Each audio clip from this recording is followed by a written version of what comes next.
Ready to get a little creeped out. We're diving deep into Stephen King's Rose Red. Oh, yeah. But we're not just talking about the usual haunted house stuff you see on screen. You've given us some fascinating pieces from the miniseries Wikipedia page, and we're going way beyond that, back to the roots of how this story came to be. What always gets me about Rose Red is how it blends reality and fiction, which King does a lot, but this time it feels so much more personal. Right. And to really get that, we need to rewind. Back to 1996, Stephen King gets this idea, as he tends to do, a haunted house story. And he even pitches it to Steven Spielberg. Can you imagine those two?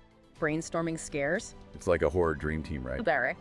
But that's where things get interesting. Spielberg, he's all about action. Big in-your-face scares So King? He's drawn to that psychological stuff, the slow burn. So they ultimately parted ways. And Rose Red, as we know it, could easily become another one of those what-if Hollywood stories. Okay, but here's where it gets really interesting to me. This wasn't just a creative decision for King. This is where it gets personal. Fast forward to 1999. King revisits Rose Red, but this time as a miniseries. And he's doing all this while recovering from that awful accident he was in. I mean, writing about a house that literally feeds on fear, that mirrors so much of the anxiety you feel after a trauma, that had to be so cathartic for him. It's impossible to separate the art from the artist here. King himself has even talked about how writing, especially Rose Red, was a form of therapy during his recovery. And you really feel that rawness in the story, that exploration of vulnerability and resilience too, when facing something dark and unknown. And isn't that what makes a good haunted house story so compelling? It goes beyond just the ghost. It's about us, how we face our fears, those parts of ourselves we try to keep hidden. And that's where all those creepy real-life inspirations come in, like the Winchester Mystery House. It's almost like King took that and turned the weird up to 11. Oh, absolutely. That house with its staircases to nowhere, doors that open into walls, it's like King took that strange energy and gave it a blueprint. It's wild, right? But then he takes it a step further. Instead of just being haunted, Rose Red is almost like this living thing. It really is like the house itself is a character in the story, evolving, changing, feeding off the people who dare to stay there. It reminds me of Shirley Jackson's The Haunting of Hill House, in a way. Oh, totally. That feeling of a house feeding off your deepest fears. It's classic haunted house stuff. But speaking of classic, can we talk about finding Thornwood Castle for the miniseries? That location in Washington State was just perfect. Oh, it was brilliant casting. That grand, slightly run-down vibe, you can practically feel the history. And speaking of bringing things to life, they went all out on the production design for this miniseries, restoring those rooms, using real dead trees and ivy to make it look overgrown and abandoned. It's like they weren't just filming a horror story, they were building a world. And they blurred those lines between fiction and reality in such a clever way. Right. It wasn't just making a movie, it was about building a legend around it. Exactly. And nothing says legend like that whole Diary of Ellen Rimbauer campaign. They were- Releasing that as a real diary, written by a ghostwriter but presenting it as fact. It made you question what was real and what wasn't. Oh, it played on that human fascination with the unknown perfectly. That idea that maybe, just maybe, there are things out there we just can't explain.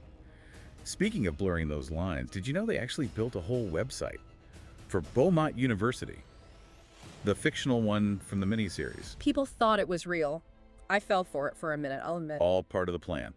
This elaborate attempt to make Rose Red feel as real as possible. Which totally worked, especially for a story like this. But let's talk about how Rose Red actually landed, because the critics, they were kind of all over the place, weren't they?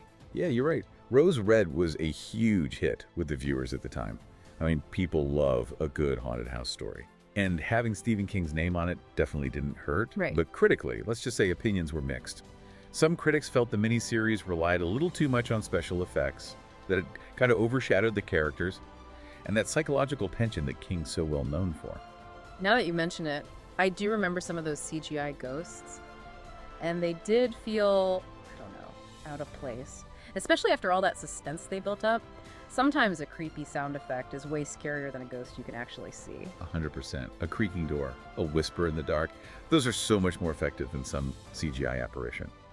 But I will say there are moments where those visuals in Rose Red really work. Like when the house itself starts to shift and change, almost like it's breathing. Oh, absolutely. That whole sequence where the rooms are rearranging themselves, staircases going nowhere, it makes you feel so disoriented and trapped. Exactly. And that unsettling feeling brings us to the ending of Rose Red, which, without giving anything away, doesn't exactly have a happy ending, does it? Nope, not at all. I think Joyce Reardon's fate.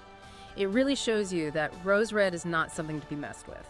This isn't just some spooky old house. It's powerful and hungry. It demands respect. It's more than just a place you visit. It's a place that consumed you. It feeds off your energy, your fears, your deepest desires. And this might be a weird question, but if a house like Rose Red existed in our world, in the here and now, what do you think it would feed on? It's a chilling thought, isn't it? Think about all the energy we're constantly putting out there. Our anxieties, our need to be connected, the digital trails we leave behind. What if a place like Rose Red could tap into all that? Okay, now that's an unsettling thought. And it makes you wonder about all the places we inhabit. Our homes, our offices, our favorite cafes. What if those walls could talk? What stories would they tell? And what would they say about us?